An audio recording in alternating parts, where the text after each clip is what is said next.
Talakayang Bayan. Masusing pag-uusapan ang mga programa at proyekto ng bayan. Talakayang Bayan. Ilalahad ang mga plano at direktiba ng pamahalaan. Pag-aaralan ang bawat anggulo ng sitwasyon. Lilinawin ang bawat issue. Magbibigay ng matalino at makabuluhang talakayan. Talakayang Bayan. At nagbabalik ang ating programang Impormasyon ng Bayan para sa lahat. Nandito na po tayo sa ating ikalawang segment, ang Talakayang Bayan. Mapalad po tayo dahil makakasama po natin ang ating Indigenous Peoples Mandatory Representative at kasama po natin sa Sangguniang Bayan. Walang iba po, makakasama natin ngayong umaga ang ating Honorable Nerelia Pacaldo. Magandang umaga po, ma'am. Magandang umaga po. So, ayan po, live po tayo ngayon sa radyo. Bago po gusto ninyong batiin po yung ating mga kapatid po na IPs? Ay, sige po, maganda po yun na unang-unang nabatid sila. Manungang masubo sa aming salita. Manungang masubo mga minan, mga maman, mga katipusdan, mga sali-sali kong mga kapalawanan, manungang masubo. Manungang masubo po sa ating mga pakinig dito sa radyo. So, ayan po. Kamusta naman po kayo ngayong araw po, ma'am? Okay lang. Maraming ginawa. Busy dahil sa preparation ng IP's Month celebration. Maraming inaasikaso. Ngayon po, ma'am, ay atin pong ipagdiriwang ngayong buwan ng Oktubre ang 25th Indigenous Peoples Month celebration at ang ating 28th IPRA or commemorations o yung tinatawag po natin na Indigenous Peoples Republic Act. Tama po ba yung IPRA po? So, ayan po. So, nandito po tayo para hingi lang po ng mga katanungan or ng kasagutan po sa ating mga katanungan para maliwanagan din po ang ating mga listeners. Okay. So, ayan po. SB Nere, ayan po. Ngayon pong ipinagdiriwang po natin ang Indigenous Peoples Month. Maaari niyo po bang ikwento sa amin kung ano po yung tema ngayong taon at paano po ito nakaugnay sa kultura at buhay ng ating mga Palauan tribe dito sa bayan ng Brooks Point? Magandang katanungan yan. Ang tema ay sa English, Weaving Culture, Enriching Future, Empowering Indigenous Communities as Bedrocks of Sustainable Development. Sa Tagalog, hinabing, kalinangan, masayang kinabukasan, pagsasapangyarihan sa makatutubong pamayanan bilang saligan ng likas kayang kaunlaran. Ayan po, para sa akin, ay ang timang ito ay naugnay sa buhay at sa pamumuhay ng makatutubong nakapagtapos ng mga kanilang pag-aaral at gayon din ay unti-unting umangat ang kanilang pamumuhay at antas ng kaalaman. Okay po. Ano naman po yung mga aktibidad o programa na inihanda po ninyo kasama po ang ating mga katutubo para sa selebrasyon po na ito? Mayroon po ba kayong mga traditional na gawain o presentasyon na dapat abangan ng ating mga kababayan? Ay, yan na nakaka-excited. Yan yung katanungan. Doon po sa presentation, yung una po ay isang panglima na magpipresent ang aming adat. Yung aming kaugalian. Ayun po, kung ano pong mga ipapaliwanag niya bilang siya ay IP leaders o yung panglima, na yung mga kaugalian nung mga panahon at sa ngayon din na hindi namin winawala yon yung aming kaugalian. Tulad po ng traditional cultural sports at saka yung mga sayaw, yung aming katutubong sayaw at mga laro. Tulad po ng tarot. Yung tarot yung sayaw na namin, mga katutubo. Ayan po ay agong at yung tugtog na agong. At meron din supok. Yung supok, kung maalala po ninyo yung siya, maestro po ba yun? Na, ang tawag ito, yung parang may target lang may po. May target siya. Yun ay ginagamit yun sa paghulida ng yung mga hayop, ng mga ibon, no? Pangatlo yung kadang-kadang. Kung familiar po kayo sa kadang-kadang, yung kawayan na sinasakyan ng aming katutubo na paunahan o kaya sa babae naman yung baon na may tali, kadang-kadang. Pangapat, yung kasing. Yung kasing parang trumpo siya. Yung trumpo lang, pagkakaiba sa kasing, ang trumpo lang mayroong pako. Pero yung kasing na yun ay may tali, tapos umikot siya. Lobok. Yung lobok na yun, yung pagbabayo ng palay. Kasi yun po, nung panahon at saka ngayon, pagka hindi na makapagiling ng palay, binabayo na lang namin yung yung tuyong palay na yon tapos ng pag-ani, para po mayroon kami makakain at mayroong masahing. Yes po. Panganim, yung suling. Music yun na gawa dun sa instrumento na gawa sa buho. Apo. Ayan, maganda yan. Tapos yung budyak, makikita rin ninyo, mapan nyo, no? Santik. Yung, may ano yun siya, sinasantik na bato na sa atin ngayon, di ba, lighter? Dati Apo, yun apo, yun. apo. Yun ang ginagamit. Saka ngayon ginagamit pa. Pampabuhay po ng apoy. Tama po. Apoy, Okay po. Santik. Kudyapi. Upagang. Ito yung kudyapi, yung gitara Apo, namin mga katutubo. instrument po, apo. Pero may partner siyang babae, yung sa kanya naman pagang. Maganda. Maganda yung kanta nila, yung kulilal, yung kanta nila. Yan ang aming tradisyon na isang nakakaaliw din. Pag mayroong mga parties, may mga kasal o mga binyag, pagpapasalamat, nagtutugtog kami ng kutsapit sa kapagang. Pang-sampo, yung aruring. Ayun din, gawa rin yun sa isang instrumento na gawa sa, ano ba nga ito yung kanyang hinanggit ko sa iyo, isang kahoy din na ginagawa ng mga kapwa katutubo at saka yung borok. Ayan. Ayun po. Ayan po ay meron silang ipiperform nila yan, no? Ipiperform na. Pero para sa akin, para pantay-pantay, wala pong first, second, third, mayroong pare-pareho silang panalo lahat. Apo, yes po. Yung para masayang pag-uwi na yung walang sama ng loob. Wala pong tatampo, ganyan. Pantay-pantay, oo. So, ayan po. Napakaganda po ng mga activities po na inihanda po ng ating opisina ng IPMR para po sa ating mga kapatid na katutubo. So, nakaraang taon po, ma'am, nakasama po kami doon sa Grand Terminal niyo po ginanap po yun. And ngayon naman po, para po sa ngayong taon, saan po natin ito gaganapin? Ayun. Para sa kaalaman po ng lahat, Yes, ano? po. Sa Octagon, covered court. Covered gym sa Octagon. Dati kasi nandyan talaga yung kagustuhan ng makapagkatutubo kasi malapit sa palengke. Apo. Dati lang, doon kayo sa terminal dahil ginagawa noon. Apo, Kaya yes. gusto nila. Naayos po yung Octagon na karang taon. At kailan naman po ito gaganapin po, ma'am? Sa October 25 po, yan po ay araw ng Sabado. Para po yung mga invited na mga katutubong nakapagtapos. Kasi dito po sa programa, mamaya talakayin din natin na may presentation. Para po ma-recognize din yung mga kapwa katutubo na may mga nakapagtapos, may mga talent silang ipapakita. Opo. Yes, po. Lahat po ng 16 barangays na mayroong katutubo, through barangay IPMR, nire-required po na ilista nila yung mga kapwa namin katutubo na nakapagtapos ng pag-aaral. Ay, very talented yan sila. Yes po. Oo. So, ayan po, sa lahat po ng ating mga listeners, inaanyayahan po namin kayo na saksihan ang selebrasyon po ng mga indigenous people dito po sa bayan ng Brooks Point na gaganapin po sa Octagon Plaza sa darating na Sabado, October 25, 2025. So, ayan po, may iba naman po tayo, ma'am, no?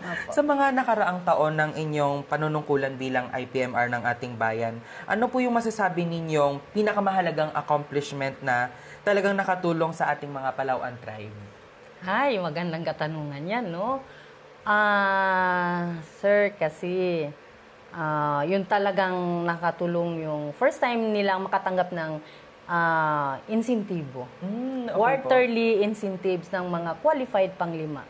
Kaya sinasabi nating qualified panglima kasi maraming panglima yan sila. Pero hindi pwedeng qualified doon yung panglima na mayroong insentibo sa barangay, sa munisipyo. Kasi mga ibang panglima kinukuha ng barangay captain na maging kuhan sila, tanod, lupon, may tinatanggap na sila sa munisipyo yan. So yung qualified, yung aktibo silang nagbibitsara. Yung pagbitsara po yung nagsisital ng problema naming mga katutubo, mga hidwaan, aktibo sila nag-aayos. Ayun po ay, katunayan po ay pangalawang taon na nila ngayon tumatanggap ng kailangan insentibo. Nasa 150 qualified panglima. Madami. Opo. Madami po. Opo. So, para maintindihan po ng lahat po, ma'am, maaari niyo po bang i-explain kung ano nga po ba yung tinatawag po nating mga panlima? Oo, sige. Ang mga panglima niyan, kaming mga katutubo ay sila ang kung sa inyo ay parang mga abogado. Kasi okay silang po. taga-ayos ng problema, silang tagapagkasal, sila yung mga sa tradisyon namin mga dasal, yung mga panglima na yan. Kaya kung sa English pa ay IP leaders, pero yung mga panglima na yan ay may mga tawag din sa kanila, mga pangalan. Mayroong pagibuton, yung leader. Panglima, yung pangkalahatan na manigbay bitsara o manigayos ng problema, mga hidwaan ng mga kapwa ng katutubo, silang taga-kasal at taga-dasal din sa mga binyag o yung palbot. Di ba? Ayan sila. Sila ay hindi sabi na dinaan sa eleksyon na sila ay panglima, kundi doon sa bloodline. Okay po. Kung ang lulo namin, kunyari, ang lulo namin ay panglima na o IP leaders na, o yung dati kasi sabi chieftain, hindi na chieftain, punong tribo, hanggang kung sino magmawala siya ay may mga yung anak o yung apo. Opo. Salin-salin o mana. Pamana lang, parang royal blood po siya. Ganyan. Hindi yung sabi na dinaan sa eleksyon o pagpili, hindi. Kundi talagang sa sinusunod doon sa adat namin na kapag apo o kamag-anak o anak ng mga panglima, siya na rin ang kapalit kung wala na. Mga ilan po yung panlima po natin dito sa ating bayan? Marami po ba sila? Mayroon po, kung sa listahan ko lang, sa pagtatanong-tanong ko, sa 16 barangays, mayroon tayong 250. Ay, madami 255. At nakakatuwang isipin po yun po kasi na kung titingnan po natin, at least marami pong pwedeng magkasal, pwede po marami pong manigayos ng mga hidwaan po ng ating mga kapatid na katutubo. Kaya napakahalaga po ng mga panlima po dito sa ating bayan. At syempre sa komunidad po ng ating mga kapatid na katutubo dito sa ating bayan. Opo. So, ayan po. Alam naman po natin, ma'am, na hindi po madali ang buhay ng ating mga katutubo. Ano po yung mga pangunahing hamon na kinakaharap po nila ngayon? At paano nyo po sila, bilang IPMR po natin, natutulungan upang malampasan po ito? Iyon. Sige. Magandang katanungan yan, no? Tutupong hindi madali ang buhay at pamumuhay ng aking mga kapwa katutubo. Isa sa mga pangunahing hamon na kinakaharap nila sa ngayon ay kung paano sila makapag-aral sa kanilang mga estudyante upang sa gayon maibang at mabago ang antas ng pamuhay kumpara sa mga nakagisnang pamumuhay. Bilang kanilang representante, patuloy tayong nakipag-ugnayan sa iba't ibang sangay ng ating pamahalaan katulad ng DSWD, DepEd, NCIP at LGU upang sa gayon may sama sila sa mga scholarship program ng ating pamahalaan, bagay na malaking tulong upang mabawasan ang bigat at hirap sa pag-aaral sa kanilang mga anak. And thank you so much po for that, ma'am. At maraming salamat din po, of course, sa pagiging boses po ng mga IP brothers and sisters po natin. Kasi kung wala tayong IPMR po, at syempre napakahalaga po ng role na ginagampanan ng IPMR. Katulad na lang din po yan ng mga liga ng barangay, ganun po ng Sangguniang Kabataan Federation President. Tayo po at kayo po yung nagiging boses po ng ating mga katutubo. At maraming salamat po sa pagiging boses po nila dito po sa ating pamahalaan. So, maaari po ba ninyong ibahagi sa amin yung pangmatagalang proyekto o plano para matiyak na patuloy na mapapangalagaan ang karapatan at kabuhayan ng ating mga katutubo dito sa bayan ng Brooks Point? Magandang katanungan yan, Isa po sa ating naisibahagi na alam nating ito'y pangmatagalang proyekto para sa kabuhayan ng ating mga katutubo sa bayan ng Brooks Point. Ito po ay ang Hapag Katutubo na ang ibig sabihin ay halina't magtanim ng prutas at gulay. Programang naghihikayat sa ating mga kapwa katutubo na patuloy na magtanim upang may pagkakitaan maliban sa may pagkain sila sa araw-araw. Ayan po yung Hapag Katutubo ay nagkandak dito nakarang taon. Ang venue natin sa Mariñana. Doon po nilunsad yung pagtatanim ng gulay at mga prutas, mga punong kahoy. Ayun po. Kaya yun ang pangmatagalan, no? Kaya nasabing pangmatagalan, kapag iba'y nagtanim, yung tanim na niya ng pangmatagalang hanap buhay. Tuloy-tuloy po siyang bubunga at mapapakinabangan po natin yun. Pwede nating ibenta para may pagkakitaan po tayo. At syempre, pang sariling pang konsumo, pwede rin po natin itong kainin or gawing pagkain sa ating hapagkainan. Ayan naman po. Paano naman po nakikipagtulungan ng inyong tanggapan or yung tanggapan po ng IPMR sa LGU at sa iba pang ahensya para matiyak na mas naririnig at mas napapahalagahan ang boses ng ating mga katutubo? Kamusta naman po yung connection po ninyo kay Mayor at sa ating mga kasama po dyan sa Sangguniang Bayan? Opo. Ang tanggapan po ng Municipal IPMR ay patuloy na nakipag-ugnayan at nakipagtalastasan at nakikilahok sa mga programa at aktibidades ng iba't ibang sangay ng ating pamahalan upang may parating ang mga hinaing ng ang aking mga rinirepresenta ng mga kapwa katutubo. Sa pagsulong po ng mga measures, ordinance, resolutions, ay sa sanggunian, kung ano po yung aking mga pwedeng papakinabangan ng mga kapwa katutubo tulad sa ordinance, ay talang sumusuporta naman sila. Si Mayor naman, wala akong masabi. Lahat po ay sinusuportahan. Oo, talaga.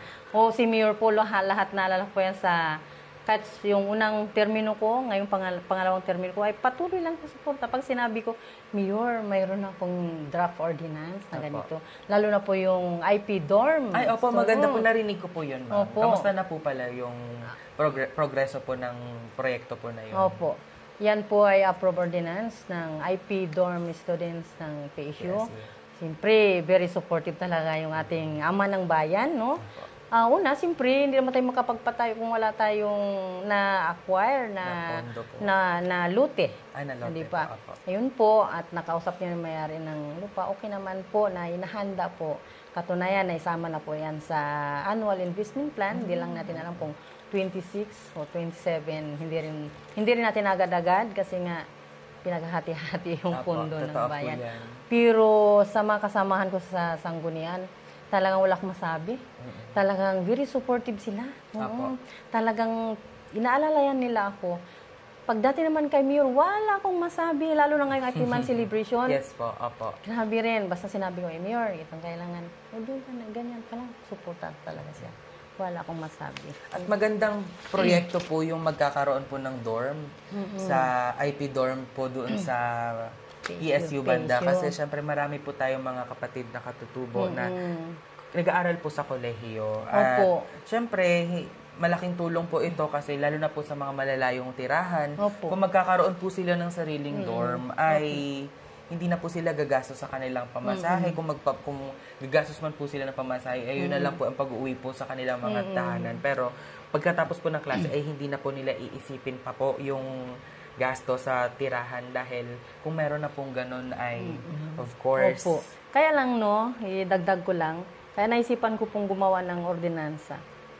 Dahil po ang awa ko sa mga kapwa katutubo at dinanas ko po yan. Sa layo po ng barangay, sabihin po natin Barangay Malis. Ay, layo. Barangay Malis. Mangutang sila, kunyari ng motor. Hindi lahat ng oras ay may tuloy-tuloy yung payments. Yun po ay hinuhugot din.